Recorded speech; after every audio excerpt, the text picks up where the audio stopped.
ಪ್ರಿಯರಾದವರ ಯೇಸುಕ್ರಿಸ್ತನ ನಾಮದಲ್ಲಿ ನಿಮಗೆ ನನ್ನ ಪ್ರೀತಿಯ ವಂದನೆಗಳು. ಇದು ಯಾವ ಅಂಗಡಿ ಬೀದಿ ಎಂಬುದಾಗಿ ಅಂದುಕೊಳ್ಳುತ್ತೀರಾ? ಯೆರೂಸಲೇಮ್ ಪಟ್ಟಣದಲ್ಲಿ ಹಳೆಯ ಯೆರೂಸಲೇಮ್, ಓಲ್ಡ್ ಜೆರುಸಲೇಮ್ ಅಂದರೆ ಆ ಗೋಡೆಯ ಒಳಗೆ ಇರುವಂಥ ಈ ಪಟ್ಟಣದಲ್ಲಿ ಈ ರೀತಿಯಾಗಿ ಅಂಗಡಿ ಬೀದಿಗಳು ಬಹಳಷ್ಟು ಇದೆ.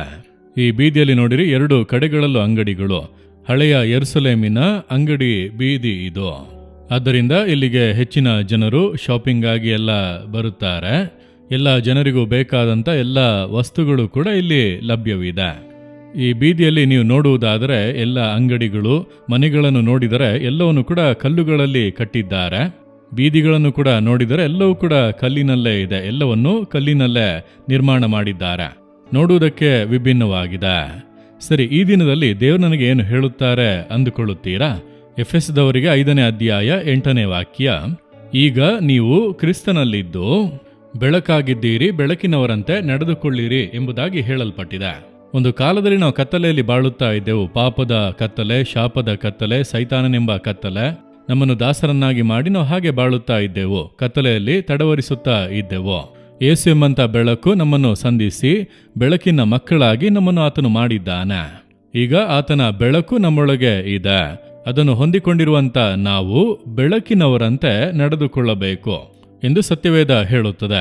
ಹಾಗಾದರೆ ಈ ಲೋಕದಲ್ಲಿ 2 ವಿಧವಾದ ಜನರು ಇದ್ದಾರೆ. ಒಂದು ಬೆಳಕಿನ ಮಕ್ಕಳು, ಇನ್ನೊಂದು ಕತ್ತಲೆಯ ಮಕ್ಕಳು. ಎರಡಕ್ಕೂ ಕೂಡ ವ್ಯತ್ಯಾಸ ಇದೆ. ನಾವು ಬೆಳಕಿನ ಮಕ್ಕಳಾಗಿ ನಡೆದುಕೊಳ್ಳಬೇಕು ಎಂಬುದಾಗಿ ದೇವರ ವಾಕ್ಯವು ಹೇಳುತ್ತದೆ. ಅಂದರೆ ನಾವು ಬಾಳುವಂಥ ಸ್ಥಳದಲ್ಲಿ, ಕೆಲಸ ಮಾಡುವ ಸ್ಥಳದಲ್ಲಿ, ವಾಸಿಸುವ ಸ್ಥಳದಲ್ಲಿ ನಮ್ಮ ಜೀವಿತ ವಿಭಿನ್ನವಾಗಿರಬೇಕು. ನಾವು ಇತರರಂತೆ ಇರುವುದಕ್ಕೆ ಆಗುವುದಿಲ್ಲ. ಪಾಪದಲ್ಲಿ ಬಾಳುತ್ತಾ, ಲೌಕಿಕ ವ್ಯಾಮೋಹಗಳಲ್ಲಿ ಜೀವಿಸುತ್ತಾ ನಾನು ಕೂಡ ಯೇಸುವನ್ನು ಪ್ರೀತಿಸುತ್ತೇನೆಂಬುದಾಗಿ ಹೇಳುವುದಕ್ಕೆ ಆಗದು.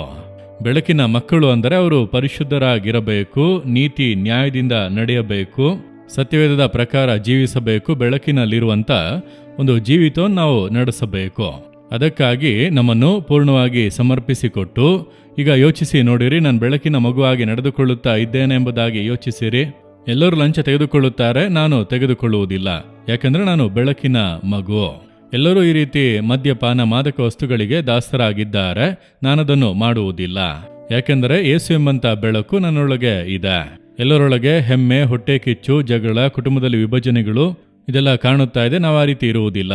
ಪ್ರೀತಿ, ಸಮಾಧಾನ, ಅನ್ಯೂನ್ಯತೆ ಈ ರೀತಿ ಇದ್ದೇವೆ. ಯಾಕೆ? ಬೆಳಕಿನ ಮಕ್ಕಳು ವ್ಯತ್ಯಾಸವನ್ನು ತೋರಿಸಬೇಕು. ಅಂತಹ ಜೀವಿತವನ್ನು ಜೀವಿಸುತ್ತಾ ಇದ್ದೇವಾ? ಯೋಚಿಸಿ ನೋಡಿರಿ. ಆ ರೀತಿ ಇಲ್ಲದೇ ಇದ್ದರೆ ಇಂದು ಹೃದಯದಲ್ಲಿ ಆಳವಾಗಿ ಹುದುಗಿಸಿಕೊಳ್ಳಿ, ಯೇಸುವೆ ನಿಮ್ಮ ಬೆಳಕು ನನ್ನೊಳಗೆ ಬರಬೇಕು, ನಾನು ಬೆಳಕಿನ ಮಗುವಾಗಿ ಜೀವಿಸಬೇಕು. ಒಪ್ಪಿಸಿ ಕೊಡಿರಿ. ನಿಮ್ಮ ಜೀವಿತ ಪ್ರಕಾಶಿಸುವಾಗ ಅನೇಕರು ಅದರ ಮೂಲಕ ಆಶೀರ್ವದಿಸಲ್ಪಡುತ್ತಾರೆ. ದೇವರೇ, ನಾನು ಬೆಳಕಿನ ಮಗುವಾಗಿ ನಡೆದುಕೊಳ್ಳಲು ನನ್ನನ್ನು ಒಪ್ಪಿಸಿ ಕೊಡುತ್ತೇನೆ. ನಿಮ್ಮ ಬೆಳಕು ನನ್ನೊಳಗೆ ಪ್ರಕಾಶಿಸಲಿ, ನನ್ನ ಜೀವಿತ ಪೂರ್ತಿ ಪ್ರಕಾಶಿಸುವುದಕ್ಕೆ ಒಪ್ಪಿಸಿ ಕೊಡುತ್ತೇನೆ. ಯೇಸುವಿನ ನಾಮದಲ್ಲಿ ಆಮೇನ್, ಆಮೇನ್. Jesus Redeem Kannada YouTube channel ಅನ್ನು ಸಬ್ಸ್ಕ್ರೈಬ್ ಮಾಡಿ. ಸಬ್ಸ್ಕ್ರೈಬ್ ಬಟನ್ ಕ್ಲಿಕ್ ಮಾಡಿ ಮತ್ತು ಬೆಲ್ ಬಟನ್ ಒತ್ತಿ. ಅನುದಿನ ಕಾರ್ಯಕ್ರಮದ ಮಾಹಿತಿ ಪಡೆಯಿರಿ.